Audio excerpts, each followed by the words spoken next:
నీతి కొరకు ఆకలి దప్పులు గలవారు ధన్యులు, వారు తృప్తిపరచబడదురు అనేటువంటి ఈ విషయాన్ని మనము ఆలోచన చేస్తూ ఉన్నాం.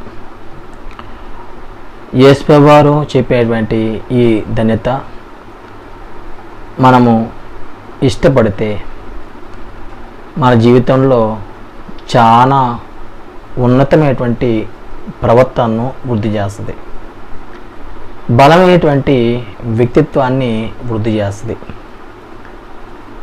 యేసు ప్రభు యొక్క మాటలు మనం జీవాన్ని పెంపొందించుకోవడానికి చెప్పబడేటువంటి మాటలుగా మనం గుర్తించగలగాలి. మన ఆలోచనలో, మన యొక్క ఎదుగుదలలో మార్పును చూడడానికే యేసు ప్రభు నేర్పిస్తున్నటువంటి ఈ విషయాలు మనము సంతోషంగా అంగీకరించవలసిన వారమై ఉన్నాం. ఎందుకంటే దేవుడు శ్రేష్టమైనవే మనకిస్తూ ఉంటాడు. శ్రేష్టమైనటువంటి విషయాలనే మనము నేర్చుకునేట్లుగా చేస్తూ ఉంటాడు. మనము ఈ శ్రేష్టమైనవి నేర్చుకున్నప్పుడు వాటి ఫలము ఈ భూమి మీద మనం అనుభవిస్తాం. ఈ భూమి మీద ఉన్నతంగా ఆ ఫలం యొక్క గుర్తింపును మనం కనుగొంటాం. అందువలన యేసు ప్రభు వారు చెప్పినటువంటి ఈ ధన్యత గురించి 4వ భాగాన్ని మనం పరిశీలిస్తూ ఉన్నాం. ఒక క్రైస్తవుడు నీతి కొరకు ఆకలి దప్పులు కలిగి ఉంటే అతనికి వచ్చేటువంటి ఫలం ఏంటి అంటే, చాలామంది నీతి కలిగి ఉంటే ఏంటి మాకు మేలు, మేము నీతిగా ప్రవర్తిస్తే మాకు వచ్చేటువంటి ఫలితం ఏంటి అనేది చాలామంది తమ జీవితాల్లో కలిగి ఉంటారు. మనిషి యొక్క నైజం ఏంటంటే ఫలాన్ని తొందరగా కోరుకుంటాడు. అంటే మనం పనిచేసి డబ్బులు కోరుకుంటాం, అలాగే పని చేయకుండా డబ్బులు ఇస్తే అది దానము అంటారన్నమాట. దేవుడు యేసుక్రీస్తు నందు నీతి దానాన్ని అనుగ్రహిస్తుంటే ఆ దానాన్ని మనం సరిగా గుర్తించకపోవటం అనేది చాలా బాధాకరం. మనం పని చేయాల, దేవుడు మనకి దానంగా అది ఇస్తున్నాడు.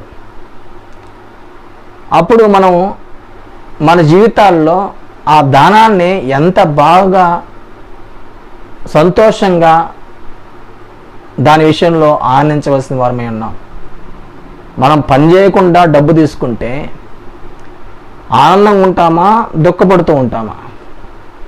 పని చేయకుండా యజమాని డబ్బులు ఇచ్చాడు, ఎలా ఉంటుంది మనకి? దేవుడు కూడా మనం పని చేయకుండానే దానాన్ని ఇస్తున్నాడు. క్రీస్తు నందు ఆ దానాన్ని ఇస్తున్నాడు. వాస్తవానికి మనం పాపముతో జీవించేటువంటి మనల్ని దేవుడు కనికరించి యేసుక్రీస్తు మూలంగా నీతిమంతులుగా చేసేటువంటి కార్యక్రమాన్ని ఏర్పాటు చేస్తే దాన్ని మనము సరైన రీతిగా గుర్తించటం లేదు.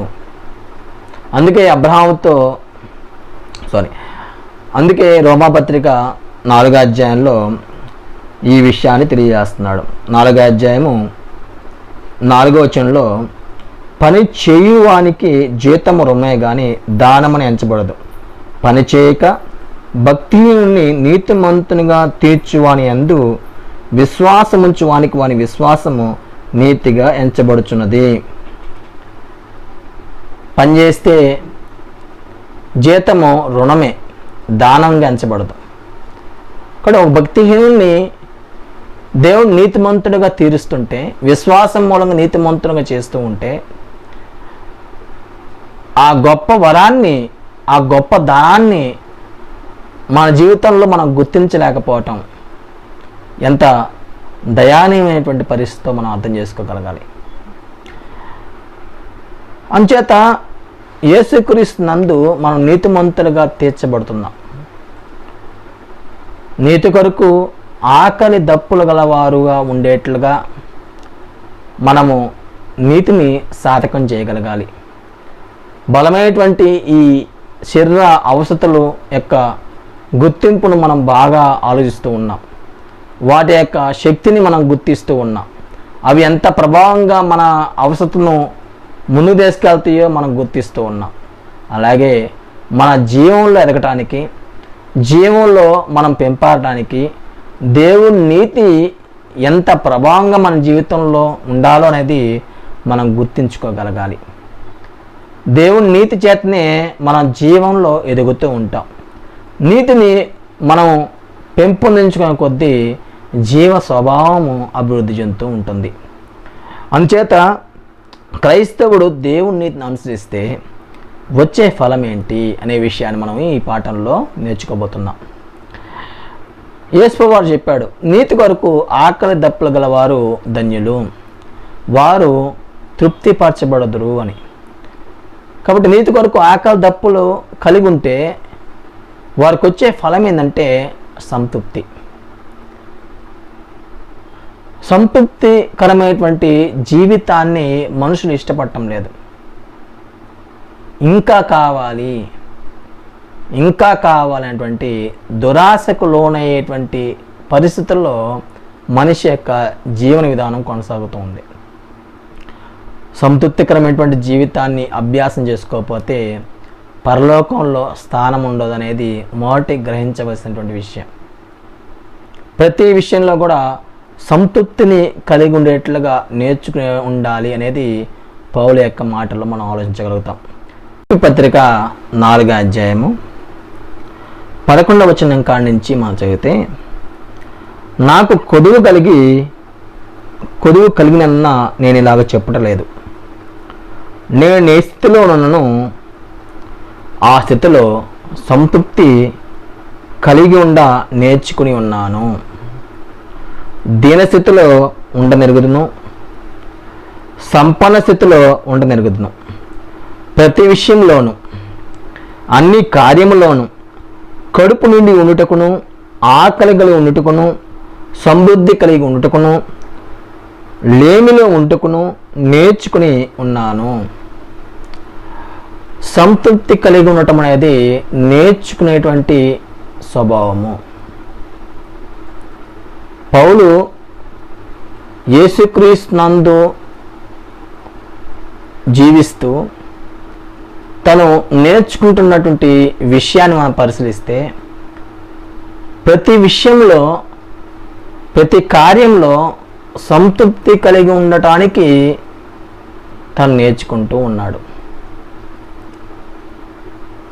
అంటే సంతృప్తి కలిగి ఉండటం అనేది ఆనందదాయకమైనటువంటి విషయమా, దుఃఖదాయకమైనటువంటి విషయమా అంటే యేసువారు అంటాడు ఆనందదాయకమైనటువంటి విషయము. ఎందుకంటే సంతృప్తి కలిగి ఉండేటువంటి ఆ జీవన విధానం అనేది పాపానికి లోనయ్యేటువంటి జీవితం కాదు. పాపానికి లోను కాకపోతే ఆ వ్యక్తి ఆనందభరితుడే, ఆశీర్వదింపబడినవాడే.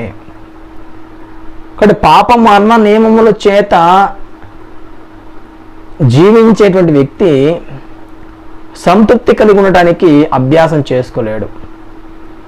పాపము తనను ఏలుతూ ఉంటుంది. పాపం ఏలుతుందంటే దురాశ అనేది తనలో బలంగా ఉంటుంది. దురాశ పరులు దేవుడి రాజ్య పౌరులు కాలేరు. దురాశ పరులు దేవుని నీతిని కనుగొనలేరు. దేవుని యొక్క రాజ్యం యొక్క విలువను వారు గుర్తించలేరు. దురాశ అనేది దేవునికి దూరంగా నడిపించేటువంటి వ్యక్తిత్వ స్వభావము. అంచేత యేసుక్రీస్తు నందు మనము ఏం నేర్చుకుంటాము? ఒక వ్యక్తి నీతిగా అనుసరిస్తే, న్యాయంగా బతికితే, యథార్థమైనటువంటి జీవితాన్ని అనుసరిస్తే ఆ వ్యక్తికి వచ్చే ఫలం ఏంటి అని పరిశీలిస్తే సంతృప్తి అన్నాడు యేసుప్రభు వారు. కాబట్టి సంతృప్తి అనేది నేర్చుకునేటువంటి స్వభావము అంటాడు పౌలు. నేర్చుకునేటువంటి స్వభావము అది నేర్చుకుంటూ ఉండాలి. ప్రతిరోజు, ప్రతి సందర్భంలో, ప్రతి విషయంలో, ప్రతి కార్యంలో కూడా సంతృప్తి కలిగి ఉండ నేర్చుకునేటట్లుగా నేను అభ్యాసం చేస్తున్నాడు అంటున్నాడు పౌలు. ఏ విషయాల్లో? దినస్థితిలోను, సంపన్న స్థితిలోను, కడుపు నిండుటను, కడుపు లేమిలో ఉండటను నేను నేర్చుకుని ఉన్నాను. ఇంత ఉన్నతంగా పౌలు యొక్క జీవితం ఉంది. పౌలు దేవుని రాజ్యం కొరకు బతికేవాడు. భూమి మీద శరీర సంబంధమైనటువంటి జీవితం కొరకు బతికేవాడు కాదు. ఈ లోకంలో మనము ఎక్కువగా ప్రతి దినములో ఈ శరీరానికే ప్రాధాన్యత ఇస్తాం. ఈ శరీరానికే ఎక్కువగా అవసరతలు చూస్తూ ఉంటాం. శరీరము యొక్క కోరికలు నెరవేర్చుకోవడానికి ప్రయత్నం చేస్తూ ఉంటాం. దేవుడు కుమారులుగా మనము దురాశకు లోనయ్యేటువంటి పరిస్థితుల్లో ఉండకూడదు. సంతృప్తికరమైనటువంటి జీవితానికి మనం దగ్గరగా ఉండాలి. అలాగే బ్రతకాలి. అలాంటి జీవనాన్ని ఇష్టపడాలి. కనుక పౌలు చెప్పినటువంటి ఈ మాటను మనం మనసులో పెట్టుకోవాలి. మన వ్యక్తిత్వం అభివృద్ధి మన అవసరతల యొక్క సంతృప్తిపైనే ఆధారపడి ఉంటుంది. కాబట్టి మనం ఎంత ఉన్నతంగా ఎదగాలన్నా, ఎంత ఆత్మీయంగా ఎదగాలన్నా మన అవసరతల యొక్క సంతృప్తి మీదే మన యొక్క ఆత్మీయ ఎదుగుదల ఆధారపడి ఉంటుంది. మన ఆత్మీయ ఎదుగుదల అనేది ఎంత ఉన్నతంగా ఉండాలనుకుంటే అంత ఉన్నతంగా మన అవసరత విషయంలో సంతృప్తి కలిగి ఉండడానికి నేర్చుకుంటూ ఉండగలగాలి. పౌలు వలె పౌలు ఎంత ఉన్నతంగా ఆలోచిస్తున్నాడంటే తన అవసరతల యొక్క సంతృప్తిని తను కలిగి ఉన్నాడు కాబట్టి వ్యక్తిత్వం బాగుంది. తను యేసుక్రీస్తులాగా బతుకుతున్నాడు. నేను క్రీస్తుని పోలి నడుచుకున్నట్లు మీరు నన్ను పోలి నడుచుకోండి అనేటువంటి మాటలో తను కలిగి ఉన్నటువంటి విషయం ఏంటంటే తన అవసరత విషయంలో సంతృప్తిగా ఉన్నాడు. ఎప్పుడు కూడా దురాశకు లోనగాల, ఎప్పుడు కూడా దేవుడి మీద అసహనాన్ని ప్రదర్శించాల, ఎప్పుడు కూడా దేవునికి విరుద్ధంగా స్పందించాల.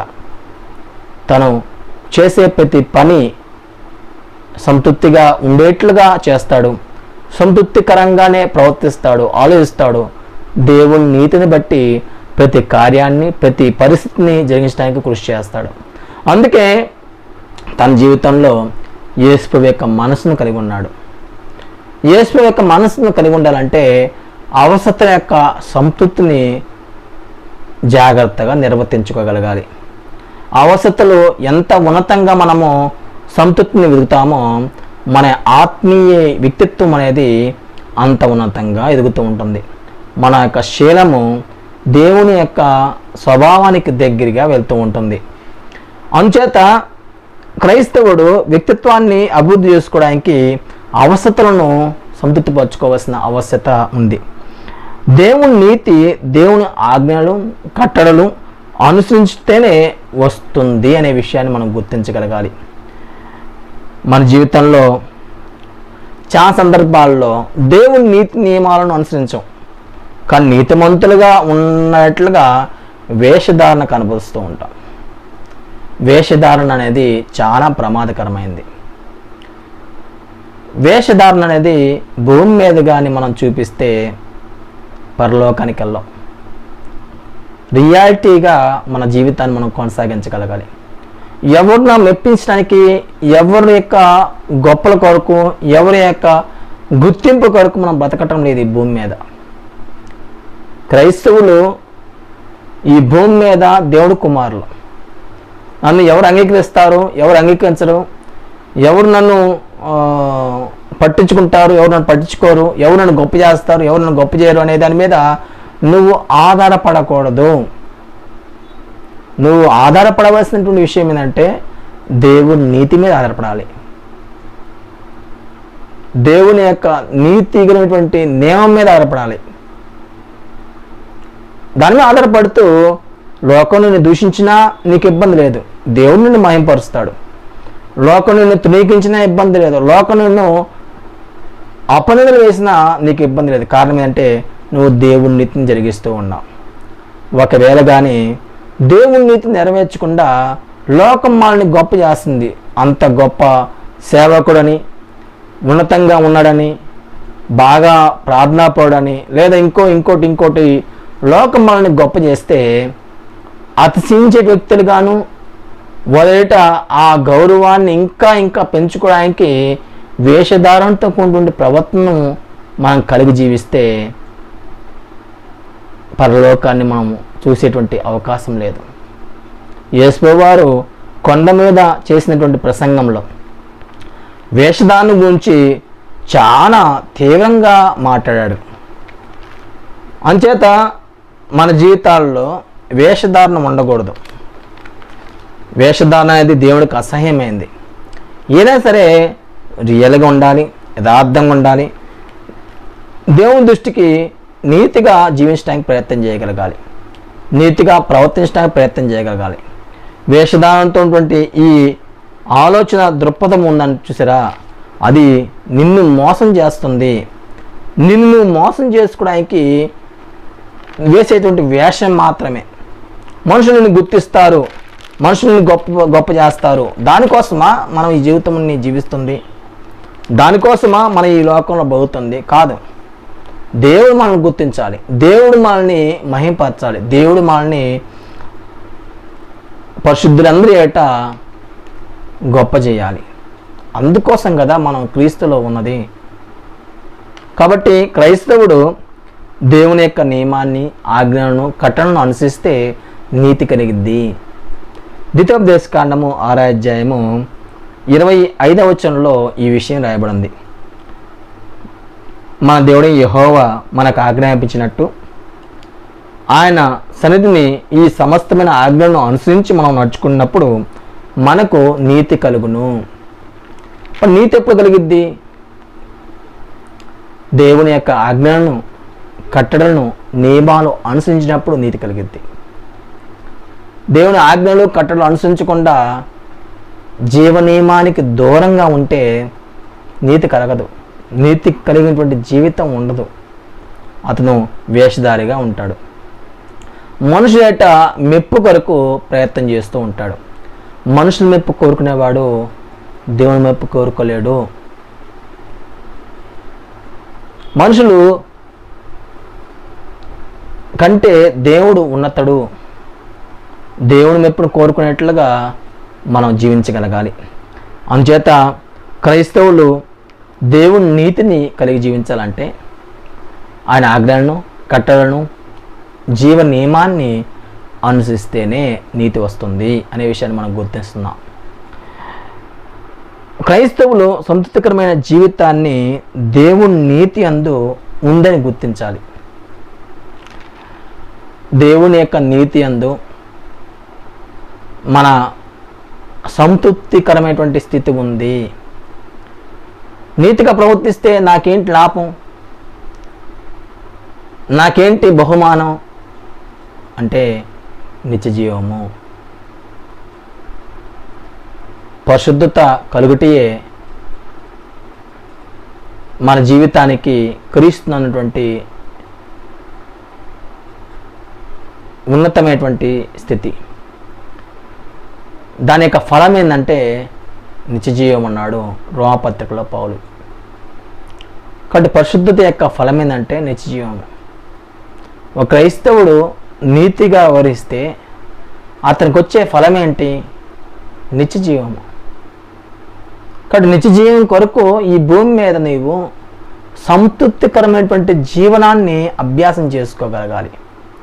తృప్తిగా బతకటం అనేది నేర్చుకోగలగాలి. సహజ కోరికల విషయంలో సంతృప్తి కలిగి ఉన్నప్పుడు నువ్వు దురాశకు లోనవ్వు. దురాశకు లోనవ్వకపోతే పాపము నువ్వు చేయడానికి ఇష్టపడవు. సాతాను నిన్ను శోధించలేడు. దురాశ నీలో ఉంటే సాతాను శోధిస్తాడు. నువ్వు పాపం చేసేటువంటి అవకాశాలు ఎక్కువగా ఉంటాయి. కనుక సంతృప్తికరమైనటువంటి జీవితాన్ని అభ్యాసం చేసుకుంటే దురాశ నీలో ఉండదు కనుక నువ్వు పాపం చేయవు గనుక దేవుని యొక్క నీతిని, న్యాయాన్ని, పరిశుద్ధతను వెంటాడుతూ ఉంటావు. జ్ఞానంలో ఎదుగుతూ ఉంటావు. ఆత్మీయంగా నీ వ్యక్తిత్వాన్ని వృద్ధి చేసుకుంటూ ఉంటాం. దేవ స్వభావంలో ఎదుగుతమే మన గురిగా మనము ఈ క్రీస్తునందున్నటువంటి జీవితానికి ముగింపు అనేది మనం ఎప్పుడు గుర్తిస్తూ ఉండాలి. మనం ముగింపు వరకు మన దేవ స్వభావంలో ఎదుగుతూనే ఉండాలి. మనం చనిపోయేంత వరకు ఆ స్వభావం కొరకు మనం క్రీస్తునందున జ్ఞానాన్ని నేర్చుకుంటూ ఉండగలగాలి. అంచేత శరీరేచ్ఛలతో కూడినటువంటి స్వభావాన్ని నువ్వెన్నడూ కూడా ఇష్టపడకూడదు. దురాశకు లోనయ్యేటువంటి స్వభావము క్రైస్తవులకు కూడా ఉంటుంది. క్రైస్తవులు కూడా పాపం చేసేటువంటి అవకాశాన్ని కలిగినటువంటి పరిస్థితి ఏర్పడుతుంది. ఎందుకంటే ఈ దేహంలో ఉన్నాము, ఈ లోకాన్ని ఈ కళ్ళు చూస్తున్నాయి. మనుషుల వల్లే మన లోకంలో ఉన్నటువంటి అందరి వల్లే నేను కూడా ప్రవర్తించినటువంటి ఆలోచన ఎప్పుడైనా ఏ క్షణమైనా రావచ్చు. లోక మర్యాదను అనుసరించేటట్లుగా మన మనసు ప్రేరేపితం కావచ్చు. దానికి కారణం ఏంటంటే మనలో దురాశ. కాబట్టి శరీరేచ్ఛను నెరవేర్చుకుంటూ మనం ఆలోచన చేసుకోకూడదు అంటాడు పౌలు. రోమపత్రిక 13వ అధ్యాయం 14వ వచనంలో, మెటుకు ప్రభువైన యేసుక్రీస్తును ధరించుకున్న వారే శరీరేచ్ఛలను నెరవేర్చుకుంటూ శరీర విషయంలో ఆలోచన చేసుకునకూడదు. యేసు ప్రభువును ధరించుకున్న వ్యక్తి శరీరం గురించి ఆలోచన చేసుకోకూడదు. యేసు ప్రభువును ధరించుకున్న వ్యక్తి ఈ శరీరాన్ని గురించి ఆలోచన చేస్తాడు. ఈ శరీరం యొక్క అవస్థ గురించి ఆలోచన చేస్తాడు. ఈ లోక సంబంధమైనటువంటి శరీర ఇచ్చలు నెరవేర్చుకోవడానికి కృషి చేస్తాడు. కానీ యేసు ప్రభువును ధరించుకునే వ్యక్తి శరీరాన్ని గురించి ఆలోచన చేయడు, ఆత్మ గురించి ఆలోచన చేస్తాడు. ఆత్మ యొక్క ఫలాల గురించి ఆలోచన చేస్తాడు. జీవనియమాన్ని తను ఎంతగా ప్రేమించాడో ఆ ప్రేమించిన విధానాన్ని అంగీకరిస్తూ తన జీవితంలో క్రియారూపకంగా క్రియలు జరిగిస్తూ ఉంటాడు. సాత్వికము, వినయము, సమాధానము, ఆశ నిగ్రహము, కనికరము, జాలి అనేటువంటి ఈ నియమాల చేత తన దేహం ద్వారా మంచి క్రియలు చేయడానికి, సత్క్రియలు చేయడానికి ప్రతిదినము కృషి చేస్తూ ఉంటాడు. సత్క్రియలందు ఆసక్తి గలవారుగా ఉండేట్లుగా వారి జీవితాన్ని అభివృద్ధి చేసుకుంటూ ఉంటారు. అందుకు మనం క్రీస్తులో నియమబడ్డాం. శరీరం గురించి ఆలోచన చేసుకోవడానికి కాదు, ఆత్మ గురించి ఆలోచన చేసుకోవడానికి. ఆత్మ ఎలా వర్ధిల్లాలో, ఎలాగ బలపడాలో, ఆత్మ సంబంధమైనటువంటి జీవితానికి ఎంతగా మనం కృషి చేయాలో దానికోసం మనం క్రీస్తులో ఉన్నాం. కానీ శరీరం గురించి ఆలోచన చేసుకోవడానికి మనం క్రీస్తులో లేము. అది లోక సంబంధమైనటువంటి జీవితము. లోక సంబంధమైనటువంటి జీవితం యొక్క లక్ష్యాలు, శరీర సంబంధాలు లోక సంబంధమైనటువంటి జీవితానికే ముడిపడి ఉంటాయి. వాళ్ళు లోక మర్యాదను అనుసరించడానికి ఇష్టపడుతూ ఉంటారు. క్రీస్తు సంబంధులు క్రీస్తుని ధరించుకుంటారు. క్రీస్తు స్వభావంతో బతకడానికి ఇష్టపడుతూ ఉంటారు. యేసు యొక్క జీవితాన్ని తమ జీవితంగా భావిస్తూ ముందుకెళ్తూ ఉంటారు. ఆయన అడుగుజాడలు నడుచుకోవడానికి ఇష్టపడుతూ ఉంటారు. ఆయన స్వభావాన్ని తమ జీవితంలో కలిగి ఉన్నప్పుడు వాళ్ళు ఆనందిస్తారు. నేను కూడా యేసు ప్రభువుల వలె వర్ధిల్లుతున్నాను, ఆయన స్వభావంలోనే వర్ధిల్లుతున్నటువంటి ఆ సంతోషంతో భూమి మీద బతికేస్తూ తృప్తిగా బతుకుతుంటాడు. క్రీస్తులో నీతిలో బతికేటువంటి వ్యక్తి ఆత్మ సంబంధంగా ఎదుగుతూ ఉంటాడు కనుక ఆ సంతృప్తితో జీవితాన్ని గడిపేస్తూ ఉంటాడు. అది క్రీస్తులో సంతృప్తికరమైనటువంటి జీవిత విధానానికి మంచి జ్ఞానయుక్తమైనటువంటి ఆలోచన. కాబట్టి యేసు యొక్క మనసును మనం గుర్తించగలగాలి. ఆయన చెప్పేటువంటి బోధలు అనేవి మన జీవితానికి ఎంతో ఉన్నతమైనటువంటి శక్తిని ఇస్తాయి. మన వ్యక్తిత్వాన్ని వృద్ధి చేస్తాయి. మన ఆలోచన సరళిని మరి ఎక్కువగా బలపరుస్తాయి. మనము దేవుని నీతిలో ఎదగటం ద్వారా క్రీస్తున్నటువంటి సంతృప్తికరమైనటువంటి జీవితాన్ని మనం అభ్యాసం చేసుకుంటాం. సహజంగా దేవుడు మనలో ఉంచినటువంటి ప్రతి కోరికను దేవుని యొక్క నీతిని బట్టి మనం జరిగించడం ద్వారా, తీర్చుకోవడం ద్వారా, సంతృప్తిపరచడం ద్వారా పరలోక తండ్రి నిన్ను మహింపరుస్తాడు. నిన్ను మహింపరిచేటట్లుగా నీ జీవితాన్ని ముందుకు తీసుకెళ్తాడు. కాబట్టి దేవుని జ్ఞానాన్ని ఉన్నతంగా మనం ఆలోచించాలి, ఉన్నతంగా నేర్చుకోగలగాలి.